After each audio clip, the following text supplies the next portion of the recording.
desenvolvidos nos países subdesenvolvidos. A número 2 fala, sobre a produção e consumo de produtos siderúrgicos, pode-se dizer que, não é? O correto aqui é a letra A, que fala adequação do aço à finalidade produtiva a que ele se destina, se dá, entre outras formas, por meio do controle do teor de carbono em sua composição. Vai colocar mais carbono ou menos carbono, vai colocar níquel, vai colocar cromo, vai colocar manganês, não é? Ou vai colocar estanho, como nós aprendemos na aula de ontem, dependendo para que for usado esse aço aí, tá? A número 3 fala o seguinte, assinale a alternativa que contém informações corretas sobre a produção e o consumo de alumínio metálico no mundo. A correta aqui vai ser a letra D de dado, que fala que a produção de alumínio metálico só é economicamente viável em áreas que dispõem de energia elétrica abundante e relativamente barata, como a proveniente de usinas hidrelétricas, né? Como nós explicamos ontem na aula, para você separar o alumínio da bauxita, você precisa de energia elétrica e em grande quantidade. Então, ela tem que ser barata para se tornar viável.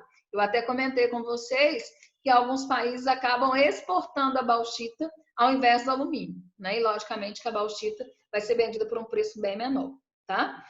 Aí fala no número 4. Os preços dos recursos minerais variam como de todos os outros, devido à sua oferta e à procura no mercado. Destaca-se, porém, pela sua amplitude no mercado, amplitude das flutuações nos seus preços, os recursos utilizados de forma genérica como reserva de valor, como é o caso de quê?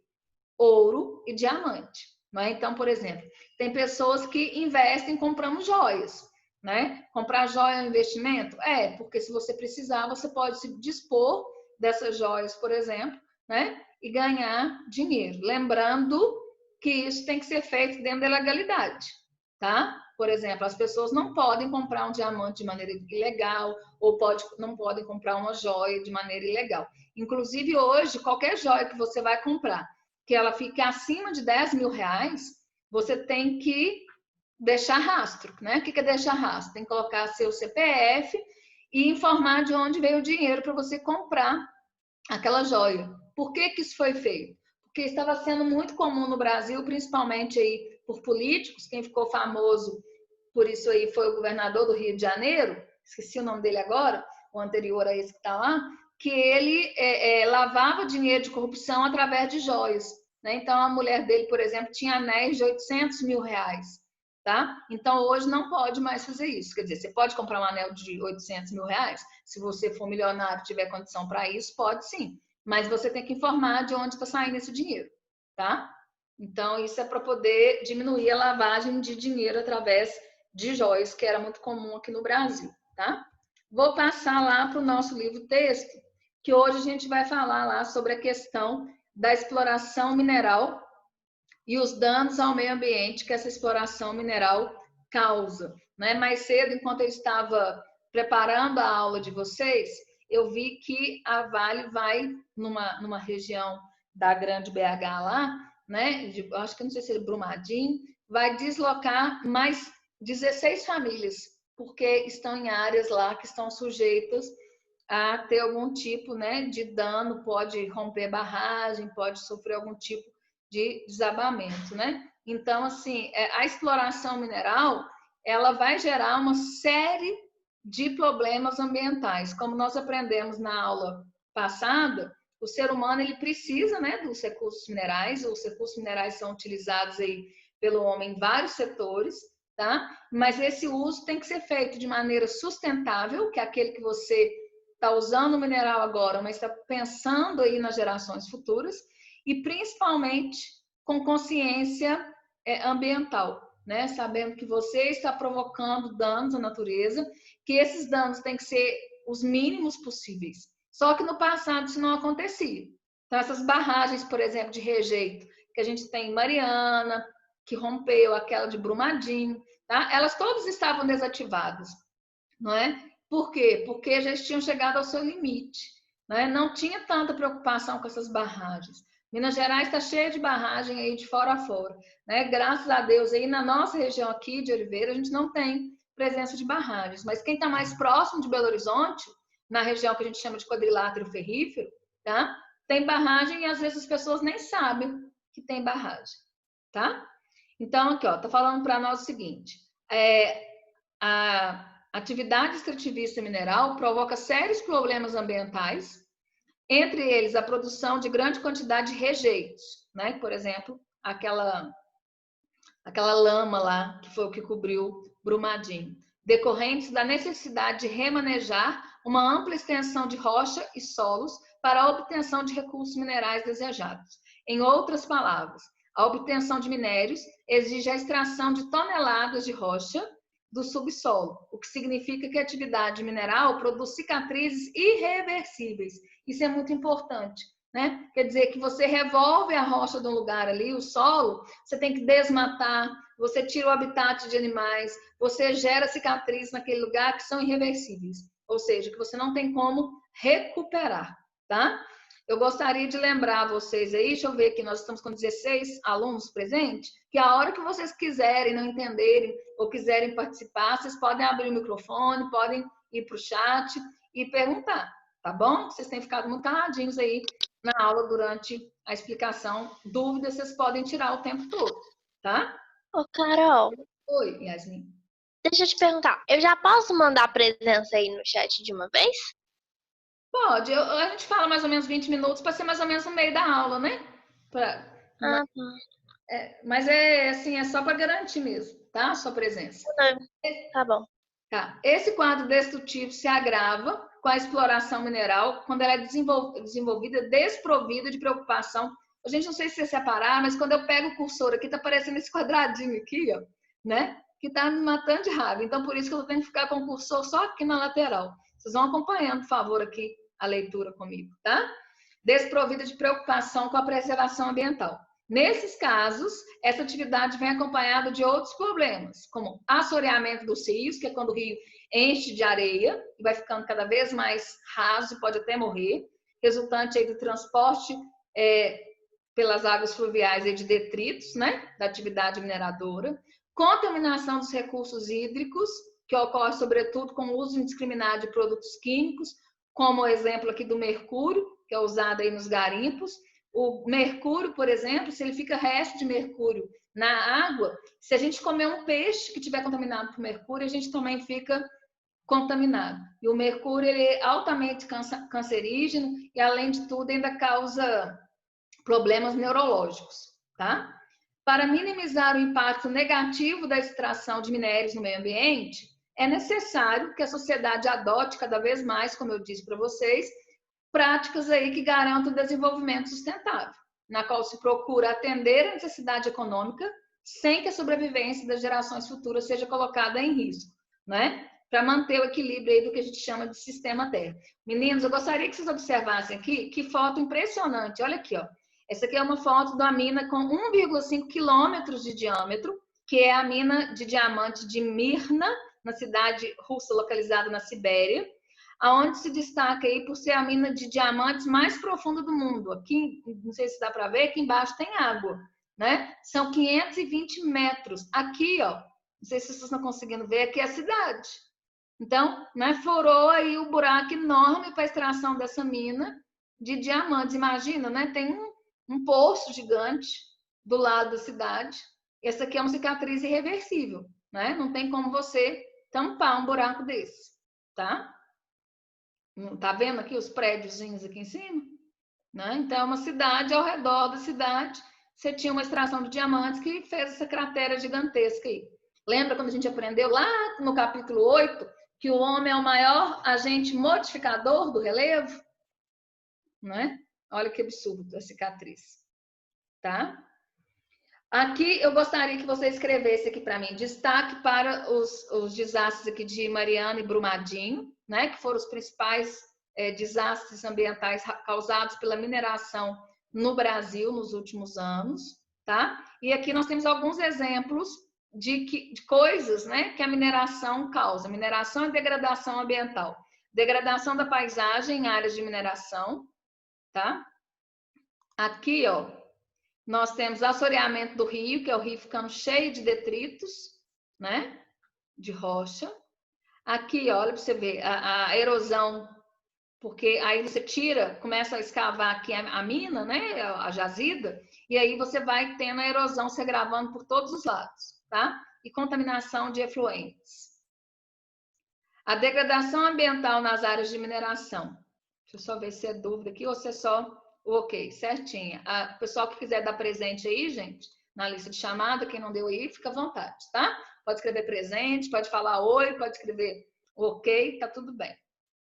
Praticamente toda atividade de mineração implica aí na supressão da vegetação ou impedimento da sua regeneração, né? Aí ela vai causar todos esses problemas que nós citamos aqui, que é erosão, desmatamento, contaminação da água, né? Isso tudo aí vai ser causado. Além desses impactos todos que a gente grifou aqui e viu no desenho, há outros impactos, como ruídos, quando tem, por exemplo, explosões, né? Por exemplo, aqui na nossa região tem extração de granito.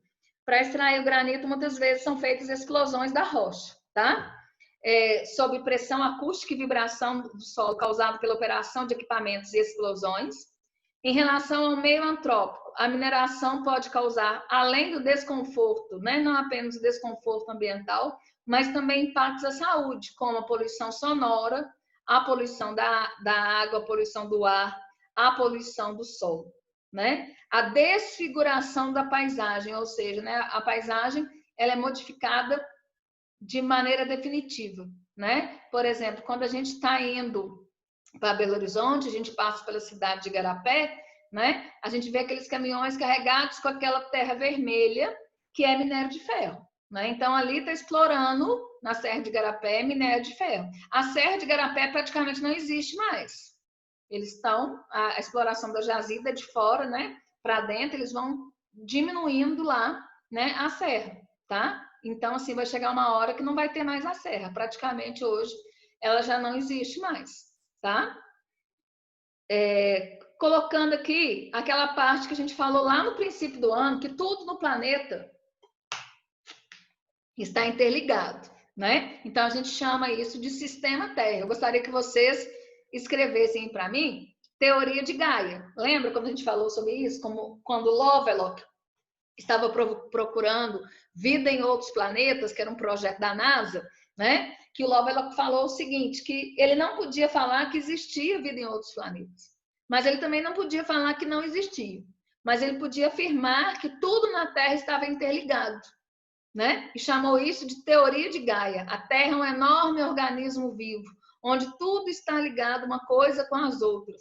O próprio movimento das placas tectônicas mostra isso, né? Que a Terra ela nunca está pronta e acabada, que ela está o tempo todo aí se modificando, tá? Então, é a geociência que reconhece a existência dessas três esferas ou ambientes, que são as camadas da Terra, que são a litosfera, que é a camada rígida, que é a crosta terrestre, a hidrosfera, que é a camada líquida, né, da superfície terrestre, a atmosfera, que é a camada gasosa que envolve o planeta, e a biosfera, que é a camada de vida do planeta.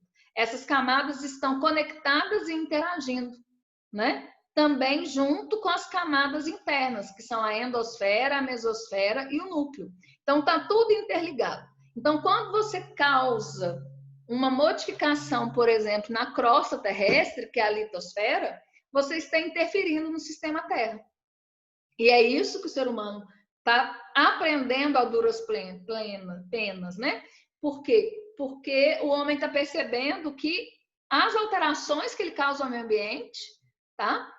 Levam consequências para ele mesmo. E aí é uma outra coisa que eu gostaria muito de chamar a atenção de vocês, meus alunos, que quando a gente fala que a Terra está em risco, não é a Terra, sistema planetário, planeta Terra. Quem está em risco é o ser humano. A humanidade é que está colocando em risco a sua própria sobrevivência. O planeta, ele já se adaptou a várias mudanças, né? E se a gente não cuidar do planeta, o que vai acontecer é que a Terra vai mudar de novo. E igual os dinossauros já existiram e já dominaram o planeta, os seres humanos também vão ter existido, dominado o planeta e vão ser superados. É isso que o ser humano tem que entender. né? Que a natureza ela precisa ser preservada, não porque o ser humano é bonzinho e está preocupado com o meio ambiente. A natureza ela tem que ser preservada porque é ela que dá as condições do ser humano sobreviver. Isso ficou claro para vocês? É o ser humano que está em risco, não é o planeta que está em risco, né? Eu acho que quando o homem perceber isso, que não é o planeta, que não é a natureza, que é o ser humano que está em risco, talvez o homem comece a cuidar mais do meio ambiente, né? Esse processo de inter-relação entre essas camadas ocorre por meio de uma contínua troca de matéria e energia, e o conjunto dessas camadas e suas interações constitui o que se denomina sistema Terra, que apresenta um equilíbrio frágil e dinâmico, né? Frágil por quê? Porque ele pode ser rompido, né? A exploração desses recursos de forma indiscriminada e desprovida de preocupação e de preservação ambiental é enxergada por muitos analistas como uma ameaça ao sistema Terra. Como eu disse para vocês, né? O sistema Terra, que é essa interação, né? O ser humano pode se colocar em risco, tá? Com esse cenário diagnosticado, cresceu em todo o mundo a percepção de que é necessário diminuir o ritmo da expansão, da exploração dos recursos naturais para se conter a degradação aí, ambiental, tá? Entre as principais medidas que o ser humano pode fazer para poder diminuir essa expansão, né, da degradação ambiental, está aí a reciclagem, tá? A gente, nesse momento, não está trabalhando com o tema lixo, né? Mas quando eu trabalho com o tema lixo, eu falo muito com os meninos, que a gente fala muito em reciclagem, mas esquece que antes da reciclagem, você tem o primeiro R, que é o... Só um minutinho, tomar uma aguinha aqui. Que é repensar.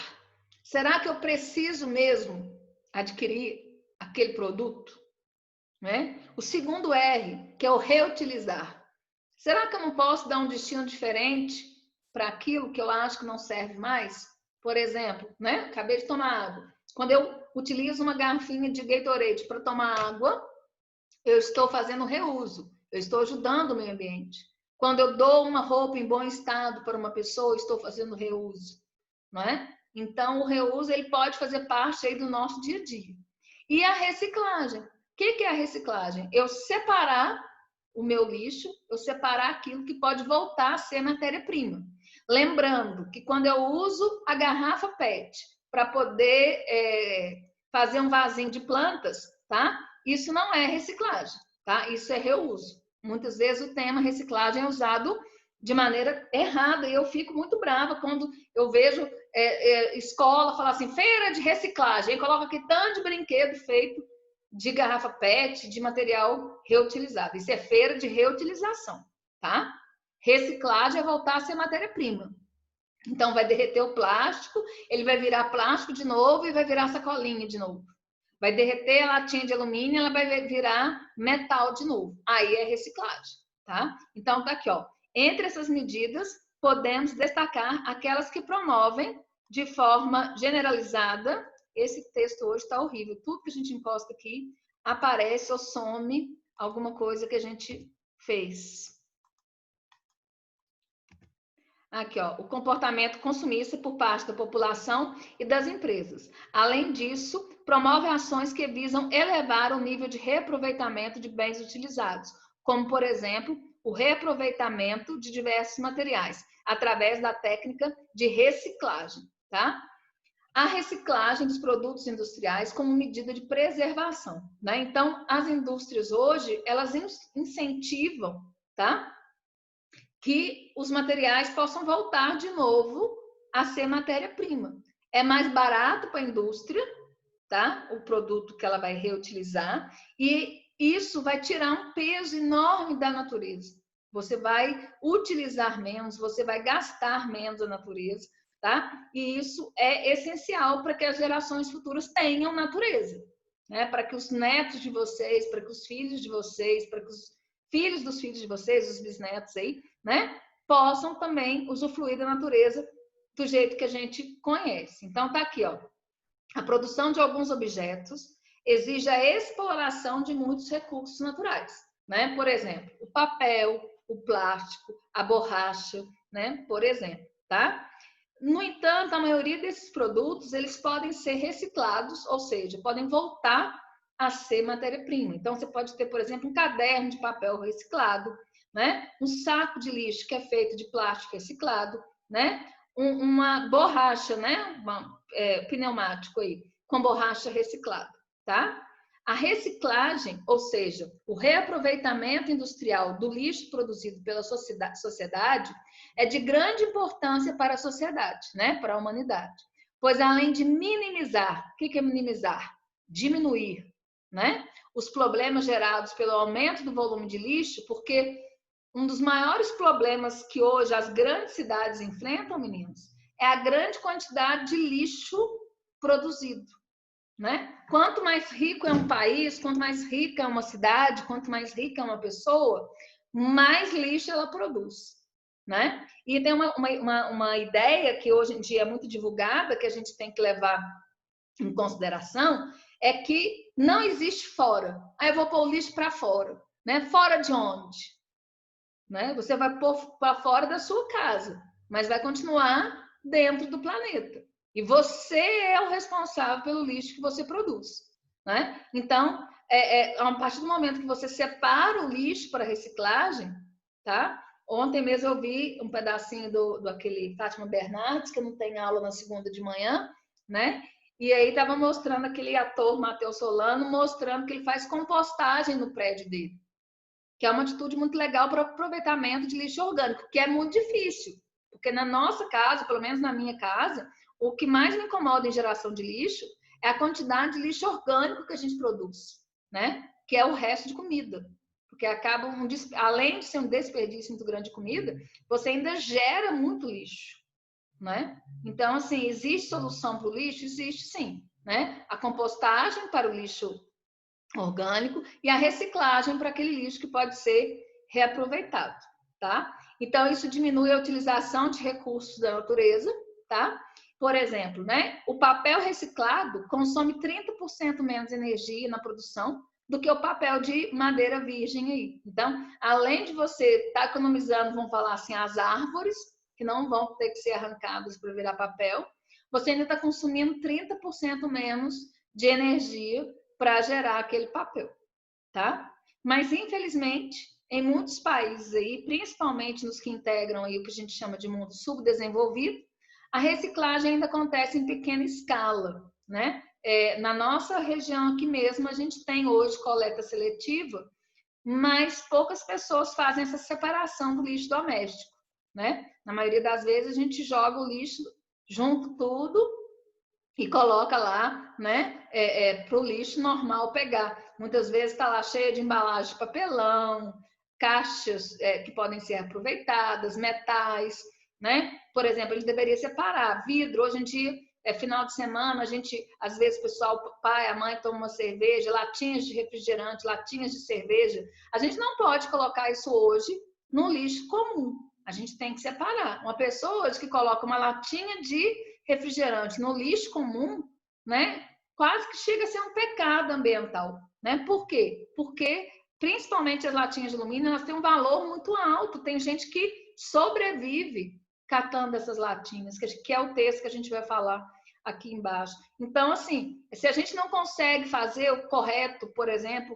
pelo menos eu não consigo aqui na minha casa, com o lixo orgânico, que a gente faça pelo menos a separação, né? Do vidro, das latinhas de alumínio, né? Do papelão, para que a gente coloque isso aí para reciclagem, né? Ou para que a gente, como eu faço aqui na minha casa, eu junto para doar para alguém que eu sei que cata. Eu peço ao fulano, passa lá em casa que já eu juntei para você, né? A pessoa vai fazer um dinheirinho, vai poder sobreviver, tá? A questão da reciclagem, principalmente de alumínio no Brasil, ela passa diretamente pela questão social, pela questão da pobreza das pessoas, tá? Continuando aqui, meninos, vai ter um texto que vai ilustrar, né, essa parte aí dessa minha fala sobre reciclagem, tá? Que ele fala o seguinte, olha só. O metal para ser reciclado pode ser reciclado por um tempo indeterminado. A latinha pode virar uma panela ou então uma peça de avião. Desculpa. Mas o trabalho tem que começar na hora de descarte em casa. Se os materiais, como latas, panelas, uma torneira velha, for descartada no lixo comum, elas vão parar nos aterros, né, nos aterros sanitários, nos lixões, e podem demorar até 500 anos para se decompor. E o caminho da reciclagem é interrompido. Caso contrário, né, que você possa separar, podem passar pelas mãos de um carroceiro até chegar a um sucateiro, que por sua vez vai levar aí para um ponto de coleta seletiva, que chega a uma cooperativa de catadores. Os metais vão depois para as empresas maiores, que vão limpar, classificar. Está falando de metais, gente, mas isso acontece, por exemplo, com vidro também, com papel, tá? Classificar, né, prensar e revender para a indústria, que vai derreter, né, numa siderúrgica, que vai derreter, fazer novas chapas e novos produtos que vão recomeçar o ciclo. Olha que legal, né? A gente saber que se a gente separar o lixo da gente, principalmente esses produtos que eu estou falando, vidro, papel, papelão, né? E latinhas, a gente vai estar economizando a natureza e evitando que esses produtos se tornem aí como é que fala? Poluição no meio ambiente, que demorem aí, como o caso dos metais, até 500 anos para poder se decompor de maneira natural, tá? Os especialistas dizem que são 4 os metais que podem ser derretidos e transformados em novos produtos, os mais comuns, né? Que são o alumínio, o ferro, o aço e o cobre, tá? Então, a indústria metalúrgica busca essa sucata para poder reciclar e você reduz aí o consumo de energia e também o tempo gasto aí para o preparo desse material. O alumínio pode estar em vários formatos, mas quando se fala em reciclagem, o que mais se aproveita são as latinhas. Olha que interessante, 98% das latinhas do Brasil aí, né, são recicladas, ou seja, vão voltar a ser matéria-prima, tá? Cerca de 65% do ferro que a indústria usa atualmente vem de reciclagem. Quando se trata de aço, 30% da produção brasileira vem direto da sucata. A Associação Brasileira de Cobre diz que não tem números sobre a reciclagem do material, mas segundo a Termomecânica, que é o líder de transformação de cobre no país, cerca de 50% do que eles produzem vem de material também reciclado. O material está em fiações elétricas, de telefone, e muitas vezes são alvo de roubo, né? Por quê? Porque, como eu disse para vocês, a produção de cobre do Brasil é insuficiente para atender aí um mercado interno, tá? Nós terminamos aí o capítulo 11. Vocês vão fazer para mim aqui o em classe da página 366 e 367 e os exercícios do capítulo 11 tudo, tá? Na aula de sexta-feira, né, que é a nossa próxima aula, deixa eu conferir aqui. Nossa próxima aula é sexta-feira, eu vou corrigir essa parte. Eu quero saber de vocês se vocês ficaram com alguma dúvida, se querem voltar em algum pontozinho do que eu expliquei hoje aí para vocês.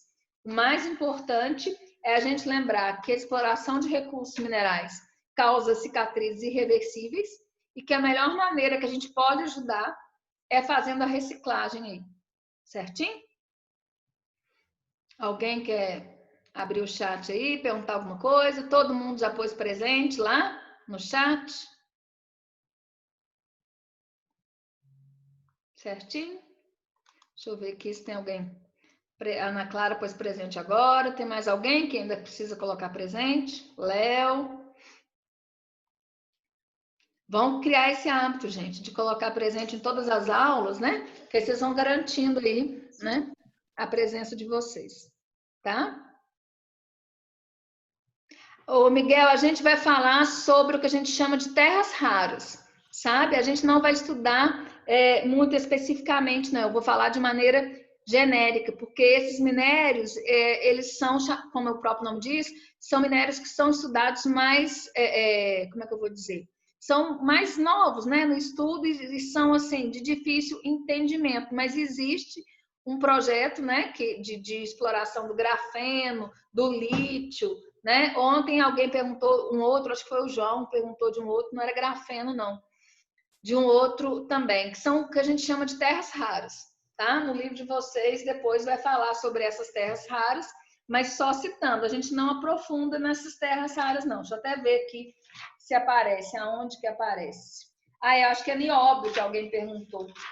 Na página 103, que vai falar aí sobre as chamadas terras raras. Mas a gente não aprofunda, não. A gente só vai falar que existe aí, né? O grafeno, ele vem do grafite. E, na verdade, o que diferencia ele, Miguel, é justamente a tecnologia para poder extrair o grafeno do grafite. Porque é como se fosse uma lâmina super fininha e é resistente, né? Maleável e é de grande valor aí para a indústria tecnológica, tá? Meninos, anotarem os deveres, por favor? Página 366 e 367 e o capítulo 11, para sexta-feira. Se vocês não tiverem dúvida, a gente já pode ir encerrando aqui a nossa aula de hoje, né? Na aula de sexta-feira, a gente faz a correção dessas tarefas, tá bom? Eu estou observando aqui que tem momentos que tem muita gente, tem gente saindo antes da aula, né? Do final da aula. Capaz que eu vou ter que pedir vocês para colocar o presente no finalzinho da aula, se muita gente começar a sair antes da aula, tá? Obrigada, meninos.